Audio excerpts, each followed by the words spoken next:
Hello mga kamamshi at kapapsi, Cherries! Panibagong araw na naman dahil bare months na nga. Nakaligo na nga rin pala ako dahil nawawala nga ang mga suklay at doon na nga ako magsusuklay sa kabila at ang aking baby nagmamadali na nga umalis. Bit-bit na naman ang aking baby yung mga laruan niya, hindi talaga umaalis ng walang bit-bit yung aking baby dahil nga para makalibang siya sa kabila at inayos ko na nga rin pala yung mga gamit ng aking baby. Habang sinasara ko na nga yung bag at nagyayaya na nga ang aking baby, nagmamadali na nga kanina pa yan at pinatay ko na nga rin pala yung ilaw. Siyempre wala ng tao dahil ang aking asawa pumasok na nga sa trabaho at pinatay ko na nga rin pala yung electric pot. Umiikot pa nga, wala na nga tao. Charis! Aking baby waiting na nga at lumabas na nga rin ako kaagad dahil isasara ko na nga ang pintuan. Habang pinapadlock ko na nga yung pintuan, ang sabi ko nga sa aking baby, hanapin niya nga yung mga pusa baka kasi nasa loob ng bahay at magkalat na naman. Charis! Binuksan ko nga muli ang pintuan at pinasilip ko nga sa aking baby kung nasa ilalim ba yung isa dahil nawawala nga at ang sabi nga daw ng aking baby wala nga naman at ito nga pala yung isang pusa at yung isang pusa hindi ko talaga makita. Ako si Minggoy talaga, pag-alagala talaga at hinayaan ko na nga rin at lalabas na nga rin pala kami ng gate. At nang palabas na nga kami ng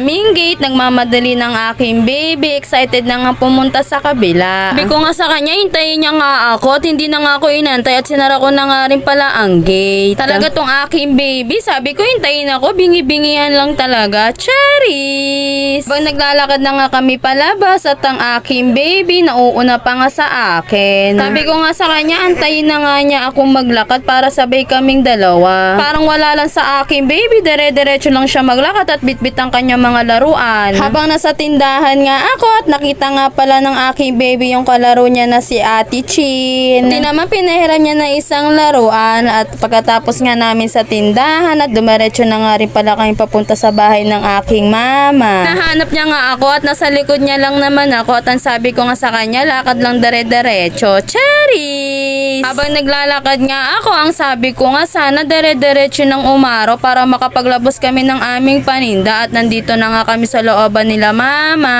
Makaakyat na nga kami at nakita naman ng aking baby yung sito at ang sabi ko sa kanya, konti lang ang inumin niya at sumusunod naman ang aking baby. Sabi ko nga sa kanya, itulak niya yung pintuan at para makapasok na nga kami sa loob pero hindi niya kinaya at ako rin naman pala ang nagtulak. Nang makapasok na nga kami sa loob at nakita ko yung dalawang papis at bagong ligo nga at ang aking baby kung ano-ano talaga kinukutkot pagdating dito sa loob ng bahay at nakuha ko na nga rin pala ang aking suklay at nahanap pala ni mama. Dito pa talaga ako dumayo ng suklay dahil nga yung mga suklay ko sa bahay dahil nawawala nga. Tatlo nga ang suklay ko, nawawala lahat. Ewan ko ba kung saan ba nagpupunta yung mga suklay ko, naglalakad lang. Charis! Pag nagpapahinga nga ako at ang aking baby, hindi nga mapakali kung ano ba yung hinihingi niya. At ang aking mama, fresh from the bath, Charis! At lumabas na nga muna ako para sumilip sa labas at pagsilip ko nga umulan na naman. Paano pa kami makakapaglabas ng aming paninda? Ganyan talaga ang weather, uulan at araw at tinignan ko na nga rin pala yung nakasalang na sinaing ko. At sa ilang minuto nga pag-aantay ko, naluto na rin ang kanin at kumuha na nga rin pala ako ng tinola at tinawag ko na nga rin pala ang aking baby para kumain na ng tanghalian. Sabi ko nga wait lang dahil mainit pa nga yung kanin at nang maraos na nga namin ang aming tanghalian, salamat sa Panginoon dahil nakakain na nga kami at nakapagpahinga na nga kami ng aking baby. At hanggang dito na lang